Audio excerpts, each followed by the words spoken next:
Salut à vous tous, ici Jeff Rose. C'est une vidéo du Vendredi léger. Vous connaissez tous. Alors donc, tous les vendredis, c'est Vendredi léger, sujet de la culture populaire ou autre que je vous propose, que j'analyse. Et bref, c'est parti. Alors donc, aujourd'hui, on va se plonger sur le cas de Benjamin Ludig, un Français qui est devenu du jour au lendemain à cause d'un TT. Tout ça, vous allez beaucoup m'entendre dire TT parce que je n'ai pas envie que des Canadiens visionnent ce qu'il crée comme contenu. Tout ça, c'est un contenu assez dérangeant. Bref. Alors donc, pour plus vous savoir qui est Benjamin Ludig, c'est un créateur de contenu assez provocateur. Il fait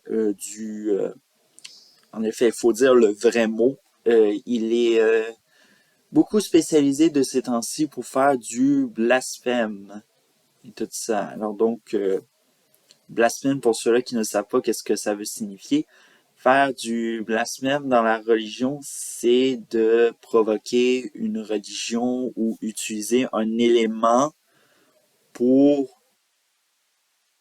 savez, en quelque sorte, on l'a vu avec le vidéoclip de Lil Nas X et tout ça, que la chanson Montero, c'est ça le titre? Montero? Bref, en tout cas, Montero, Like a Prayer de Madonna, bref, tout le monde connaît cette recette-là dans le milieu artistique qui peut faire parfois scandale et bref, c'est ce qui s'est passé. Alors donc, Benjamin Ludig s'est dit, si Lil X ou Madonna l'a fait, moi je peux le faire. Or, ce n'est pas le même résultat qu'on s'aperçoit. Alors donc, Benjamin Ludig on pourrait dire, a twerké dans une église. Je préviens à tous ceux-là qui sont...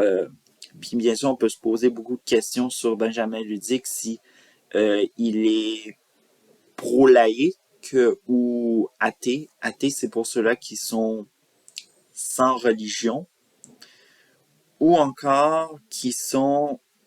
ou encore il est peut-être membre de la communauté LGBTQ, puis c'est un frustré. Mais bon, bien sûr, j'aimerais faire premièrement un message au niveau de tous ceux qui se posent sur des questions de sa religion ou son orientation sexuelle. J'aimerais dire que il y a des gens comme moi qui sont membres de la communauté LGBT+, et qui pratiquent une religion. Bien sûr, je suis chrétien et je pratique d'ailleurs les dimanches, je fais les messes dominicales et bien sûr, comme c'est des événements comme Pâques, Noël, bien sûr, j'y vais à la messe et tout ça. Alors donc je suis très ouvert à parler de la religion, bien sûr, et bref, j'en suis très fier. Tout ça. Bref, on retourne. Alors donc, ça fait beaucoup scandale. Il y a des créateurs et créatrices de contenu qui en parlent et bien sûr, ça occasionne des fois des événements assez drôles, comme par exemple celui de Papacito qui euh, est de droite, donc vraiment très à cheval sur les valeurs françaises et qui reçoit la visite des gendarmes. Tout ça, alors donc, bon, à tous ceux qui ne connaissent pas Papacito, je peux vous dire que c'est quelqu'un qui est parfois peut donner des vraiment du contenu des fois qui peut être violent et tout ça. Alors donc vraiment, euh, on pourrait peut-être un peu s'attendre à ça. Mais, littéralement, il en rajoute. Bon, on voit que pour Ludig, le fameux ça marche et tout ça. Bon, twerker dans un lieu de culte et tout ça, ça fonctionne. Et on le voit soudainement dans un autre TT qu'il est en conversation avec peut-être sa mère ou un membre de la famille. Bien sûr, bon, on voit que la personne au téléphone était inquiète, on peut s'apercevoir que c'est peut-être une mère. Et bon, qui lui dit tu m'inquiètes et tout ça. Puis il dit oh non, je suis allé prier à l'église, quelque chose de même. Et vraiment, est-ce que c'est quelque chose d'arrangé cet appel ou c'était vraiment une inquiétude euh, vraiment pure, toute une pure inquiétude pour son enfant qui va faire une telle connerie dans un lieu où le respect est dominant. Comme par exemple, je vous préviens que lorsque vous allez dans un lieu de culte, les chapeaux sont de mise à être enlevés. Bref, alors donc, c'est tous des petits détails qui, qui sont euh, examinés. Bref. Autre chose, bien sûr, il est passé à Touche pas à mon poste. Tous ceux-là qui connaissent Touche pas à mon poste, cette émission-là animée par Cyril Hanouna, qui fait plus encourager le scandale, la controverse et bref. Euh, il y est allé, il s'est fait ramasser, il a joué la victime, bref, on voit que sa gloire était déjà partie. Il refait un TT, cette fois-ci avec une kippa qu'il prend pour un accessoire. Je vous préviens que une kippa, ce n'est pas un accessoire, c'est comme un peu une croix, quelque chose, un voile et tout ça. On rigole pas avec ça, bref. Mais pour Ludique, c'est rendu sa spécialité maintenant, faire du blasphème. Et bien sûr, il est allé affecter les autres religions. Et ça continue jusqu'à le fameux le fameux tété sur le Coran qu'il place pour qui peut servir à n'importe quoi. Et chose très déplacée, c'est de lancer le fameux discours assez déplacé, comme je l'ai dit, excusez-moi, euh, que du genre vos dieux, j'en ai rien à faire, j'ai pas à me soumettre à ça. Euh, ok, on sait très bien qu'on n'a pas à se soumettre à un dieu dans la vie hors d'un lieu de culte, mais littéralement, ça va trop loin. Et ce qui va un peu trop loin, c'est la purge qu'il organise dans le réseau de créateurs et créatrices de contenu. Et tout juste pour vous dire un exemple d'ailleurs qui va être en lien en haut de la vidéo. Euh, il y a Psy, Psychodélique, tout ça, un créateur de contenu qui analyse des situations assez insolites dessus la gauche, qui a fait une vidéo sur son tété avec le Coran. Et du jour au lendemain, il s'est ramassé avec une lettre d'avocat disant que, euh, et je cite, que le droit de blasphème est le droit de blasphémer, mais on a le droit aussi de vous poursuivre parce que vous avez dit des choses qui n'étaient pas en accord avec Benjamin Ludic. Question. Est-ce qu'on assiste à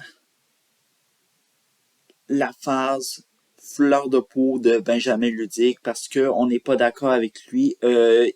Il se permet d'organiser une purge avec un cabinet d'avocats, d'ailleurs, ce que je ne savais pas et qu'on n'a pas encore au Canada. Un tribunal, je veux dire, un cabinet d'avocats spécialisé pour les influenceurs. C'est un peu, je dirais, on est très loin de avoir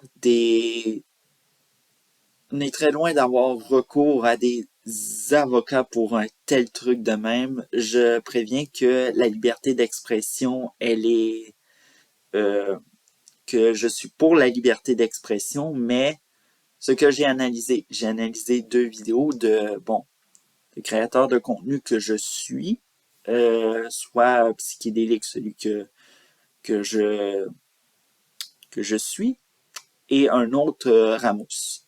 Alors donc, ces deux-là, j'ai analysé leurs vidéos et il y a en aucun moment, et je dis aucun moment, que ce soit des insultes, des menaces et autres.